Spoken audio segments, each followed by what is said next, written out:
Welcome to the War Room. I want you to step entirely out of your everyday life right now and put yourself in the heavy, mud-caked boots of a commanding general.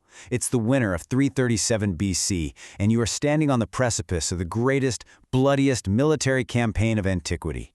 The air across Greece is just thick with tension. You can practically smell the forge fires, hear the sharpening of iron swords, and feel the heavy thud of bronze shields. We're here to analyze a kingdom that has just brutally hammered its neighbors into submission and is now looking east toward the ultimate prize. So gear up, because in this explainer, we're breaking down the tactical, geopolitical, and brutal military realities of a world that's about to be set on fire. Okay, let's dive into this, because the geopolitical stakes we're looking at are absolutely massive. On one side, you've got the rising Macedonian kingdom, which is this newly forged, completely unstoppable war machine. And on the other side, the looming Achaemenid Empire in Persia. We're talking about a colossal, ancient superpower that has dominated the known world for 2 centuries. This isn't just some minor border skirmish, guys. This is a head-on collision of 2 completely different military philosophies, and the shockwaves are going to change human history forever. So, here's our order of operations for today's briefing. First, we'll look at the Macedonian war machine. Second, the bloodbath at Chaeronea. Third, forging the League. Fourth, the massive Persian threat. And finally, we'll step into the Greek war room. Starting right off with Section 1, the Macedonian war machine. Now, you literally cannot understand this coming conflict without understanding King Philip II. When Philip took the throne of Macedon in 359 BC, he didn't inherit some glorious empire. He inherited a crippled, fractured kingdom that was hanging on by a thread. But the man was a visionary. He took that desperate, ragged defense force and completely reorganized, trained, and equipped it into a terrifyingly disciplined army of conquest. But he wasn't flying solo. This was a formidable father-son duo driving the machine. Alexander was famously tutored by the great philosopher Aristotle, sure. But don't let the philosophy fool you for a second. This kid was a born killer on the battlefield. I mean, Alexander proved his military genius at the incredibly young age of 16. While his old man was off laying siege to Byzantium, Alexander took command, absolutely crushed the Thracian Mahdi, violently secured the territory, and even had the audacity to rename their capital after himself. And this brilliantly illustrates just how relentless Macedonian expansion was by 342 BC. Philip was a master at combining the sword with diplomacy. He secured his western borders by smashing the Paeonians. He acquired Larissa and Epirus through calculated, highly strategic political marriages. And when diplomacy just wasn't cutting it, he brought the hammer down, conquering Olynthus to rip away the absolute last barrier to his complete control of the Macedonian coast.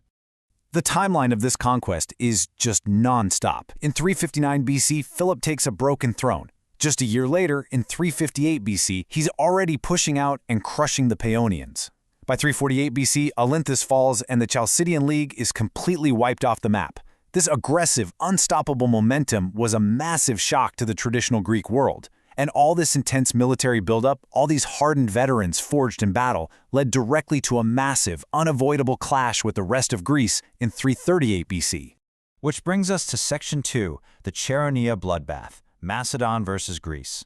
By 338 BC, Philip's rapid expansion finally triggered a desperate, unified defense from the traditional heavyweights in central Greece, specifically Athens and Thebes. They realized, hey, if we don't stop Philip right now, Greek liberty is dead. So the armies met at Chaeronea. On paper, the Greek coalition actually had a massive advantage. Why? Because they positioned themselves on terrain perfectly suited for a choke point defense. But here's the harsh reality of ancient combat. Defensive terrain means absolutely nothing when your enemy brings a completely revolutionized way of waging war. The traditional Greek hoplites were utterly outmatched by the new Macedonian phalanx, their brutal 18-foot sarissa pikes, and the sheer overwhelming efficiency of Philip's veterans.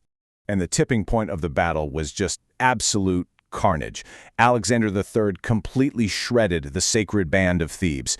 Now, this was Thebes' elite, legendary fighting force, men who had never been beaten, and they were decimated. Alexander, barely 20 years old at the time, personally led the devastating charge of the Macedonian companion cavalry. He broke the enemy lines with sheer speed and violence, proving once and for all that the future of war had arrived, and it was riding on the hooves of Macedonian war horses. To really wrap your head around the scale of the carnage, 3,000.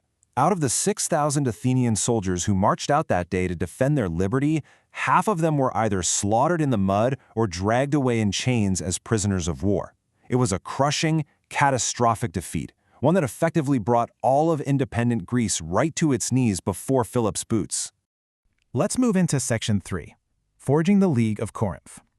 So, what exactly do you do after you break the back of your enemies? Well, Philip now had Greece by the throat. He immediately installed heavy Macedonian military garrisons in key cities like Thebes, Chalcis, Ambracia, and Corinth, just to maintain an iron grip. But then, in this brilliant psychological move, he generously returned the Athenian captives without demanding a single coin in ransom. With the cities reeling, he invited their representatives to Corinth in the winter of 338 BC with these strict terms. They would establish a common peace. They would guarantee freedom of navigation and prevent revolutionary changes to their local constitutions. But make no mistake, the true objective, the final bullet point here, was the real reason this league existed. Philip was officially elected hegemon, the supreme military commander, specifically to lead a massive pan-Hellenic invasion into Persia.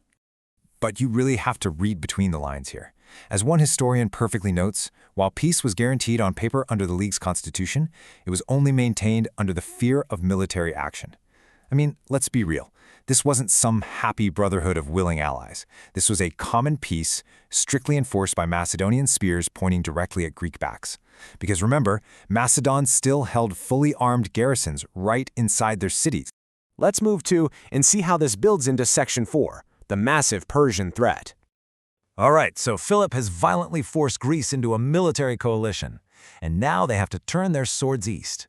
The Achaemenid Empire, founded by Cyrus the Great, is an absolute behemoth of a target. Over the decades, it has swallowed up Assyria, Lydia, Babylon, and Egypt. It's this highly diversified, multicultural machine ruled by regional governors called satraps, who funnel immense annual tribute and resources directly to the Persian king. To truly grasp the terrifying scale of the adversary they're looking at, just look at their track record. During the Greco-Persian Wars, King Xerxes launched an invasion force into Greece consisting of 300,000 personnel. Think about that for a second. Think about the logistics, the food supplies, the sheer volume of bronze and iron weapons required to field 300,000 men in the ancient world. That is exactly the kind of terrifying output the Persian war machine is capable of generating. And supporting those ground troops was a massive naval armada of 1,200 ships. The Greeks know this enemy intimately. This is the exact same empire that slaughtered the Spartans at the bloody Pass of Thermopylae. This is the same empire that marched right into Attica and literally burned the city of Athens to the ground. And Philip? He's masterfully using that very trauma, framing this new invasion as a grand revenge tour for those historical atrocities. So the crucial point is, why attack them right now? If they're so massive, why is 337 BC the exact right time to launch this crazy invasion? Well, because in 338 BC, the strong Persian ruler Artaxerxes III suddenly dies. He is succeeded by an incredibly weak puppet king named Arses, who is secretly being controlled by a shadowy court official named Pagos. Persia is bleeding internally. The empire is temporarily destabilized, making it an incredibly charming, highly vulnerable target for a hungry, ambitious predator like Philip and his seasoned army. Which leads us to our final stop, Section 5, the Greek War Room. It is the dead of winter, 377 BC. We have the motive, we have the veteran army, and we have a wounded enemy. But before marching east, Philip's absolute greatest danger is actually sitting right in his own backyard. A potential alliance between disgruntled Greek city-states and deep Persian gold is what could ruin everything. If cities like Athens or Thebes decide to rise up and stab Philip in the back while he is bogged down fighting in Anatolia, it will cost him his entire conquest, his army, and his kingdom. Now, what's really interesting about this geopolitical breakdown is just how incredibly shaky this so-called alliance truly is. Look at it. Athens supports the war, sure, but only because they literally have a sword to their neck. Argos was forcibly reorganized. Eritrea wants revenge, so they're in. But Sparta? Sparta is entirely defiant, outright refusing to even join the League. You are marching to war with an army that includes men who actively, fiercely hate you. So as commander sitting in this war room, here are the immediate, massive logistical hurdles you face today. First, how are you actually extracting resources? Will these reluctant member states actually send their men to bleed and die for you, or will they just offer up financial tribute to stay out of it? Second, what is the attack vector? Do you risk crossing the Aegean Sea, or do you march the army over land, straight through Thrace? And finally, you cannot ignore the enemy's counterpunch. How quickly will the Persian king mobilize his Anatolian satraps to crush your vanguard before you even get a foothold? You have the greatest army in the world, commanded by absolute tactical geniuses, ready to strike a wounded empire. But you are leading a coalition that is duct-taped together by fear and recent bloodshed. So I leave you with the ultimate question as you finalize your battle plans.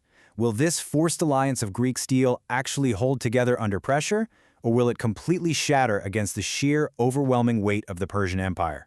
The orders are yours to give. Until next time, keep your sword sharp.